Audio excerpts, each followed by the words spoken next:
తెలుగు రాష్ట్రాల ప్రజలు ఈ దేశంలోని ప్రజలంతా సుఖ సంతోషాలతో ఉండాలని చెప్పి వాళ్ళ కష్టాలన్నీ తొలగిపోవాలని చెప్పి అదేవిధంగా ఈ దేశాన్ని అభివృద్ధి బాటలో నడిపిస్తూ నిత్యం పేద ప్రజల గురించి ఆలోచిస్తూ ఒక శక్తివంతమైన భారతదేశ నిర్మాణం కోసం తల్లి భారతమాతను విశ్వగురు స్థానంలో ప్రతిష్ఠించాలని చెప్పి ఏకైక లక్ష్యంతో ఒక దృఢ సంకల్పంతో ముందుకొస్తున్న ఆ నరేంద్ర మోడీ గారికి ఆ స్వామివారు ఆశీర్వాదాలు అందించాలని చెప్పి నరేంద్ర మోడీ గారిని కాపాడాలని చెప్పి ఈ దేశాన్ని కాపాడని చెప్పి స్వామివారిని వేడుకోవడం జరిగింది.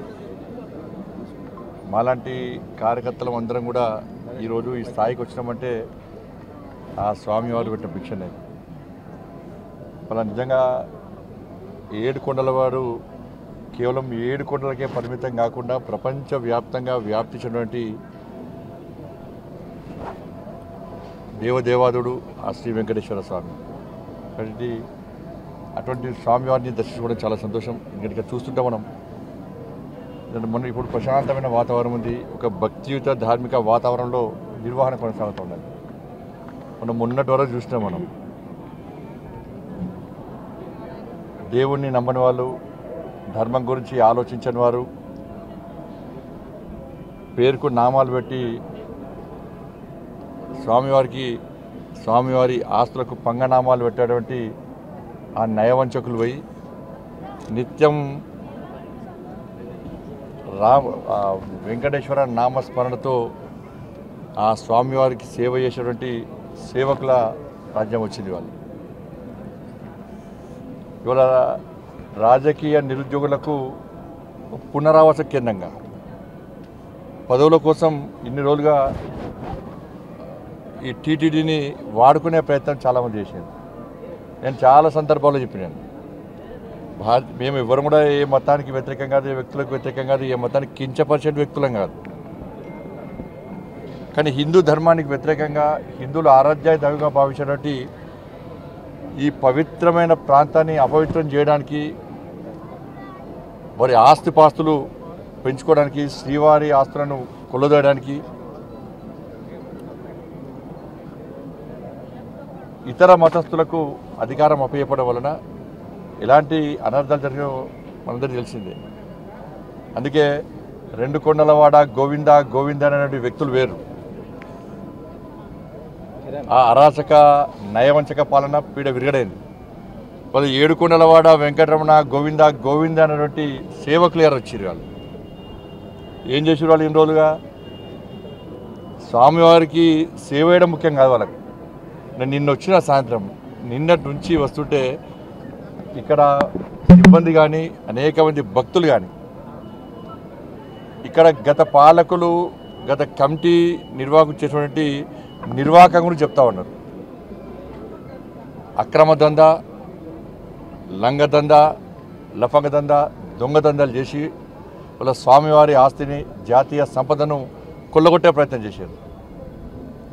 వాళ్ళ ఎర్రచందనం వీళ్ళంతా వీరప్పన్ వారసులు. అంతా కూడా వీరప్పన్ వారసుల చేతిలో మొన్నటి వరకు కూడా టీటీడీ ఉండే. స్వామివారి పవర్ ఎంతో తెలుసు, స్వామివారి శక్తి ఎంతో తెలుసు. సరే 10 సంవత్సరాలు వాళ్ళు ఆడిందే ఆట, పాడిందే పాట కావచ్చు. ఇవాళ ఏమైంది పరిస్థితి? స్వామివారి జోలు పోతే ఏమైంది పరిస్థితి? కాబట్టి ఎర్రచందనం పేరుతోని దొంగదందా చేస్తూ వేల కోట్ల రూపాయల స్వామివారి ఆస్తిని, జాతీయ సంపదను దోచుకుంటూ వాళ్ళే ఇవాళ రాజకీయాలను శాసించే స్థాయికి వచ్చారు. రాజకీయ నాయకులను వాళ్ళ గుప్పిట్లో పెట్టుకొని ఎన్నికల్లో గెలవాలన్నా, ఎన్నికల్లో ఖర్చు పెట్టాలన్నా, పార్టీలు నడవాలన్నా, చివరకు ప్రభుత్వాన్ని కూడా అప్పులు ఇచ్చే స్థాయికి వచ్చినంటే ఇంతకన్నా దుర్మార్గం, ఇంత సిగ్గుచేటి ఇంకోటి కాదన్న విషయాన్ని మనం గుర్తుంచుకోవాలి. తప్పకుండా దీన్ని వదిలిపెట్టే ప్రసక్తి లేదు. గతంలో విషయంలో చంద్రబాబు నాయుడు గారు మాట్లాడారు, పవన్ కళ్యాణ్ గారు మాట్లాడారు, మా భానుప్రకాష్ గారు, వీళ్ళందరూ కూడా ఈ విషయంలో చాలా సందర్భాల్లో ఫైట్ చేశారు. కానీ వాళ్ళ ఆలోచన ఏంది?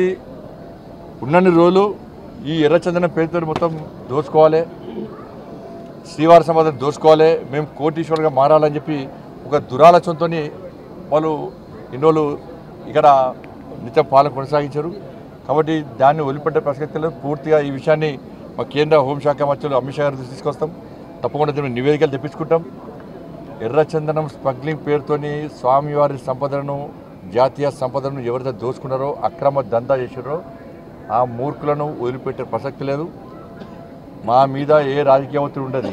రాజకీయ ఒత్తిడికి భయపడేటువంటి వ్యక్తులం కాదు. మేము ప్రజా సంపదను, శ్రీవారి సంపదను, జాతీయ సంపదను కాపాడే వ్యక్తులం. ఇన్ని రోజులు మీరు ఆడింది ఆటపాడు. ఇక్కడి నుంచి జరిగే ప్రసక్తి లేదు. వాళ్ళని వదిలిపెట్టే ప్రసక్తి లేదు.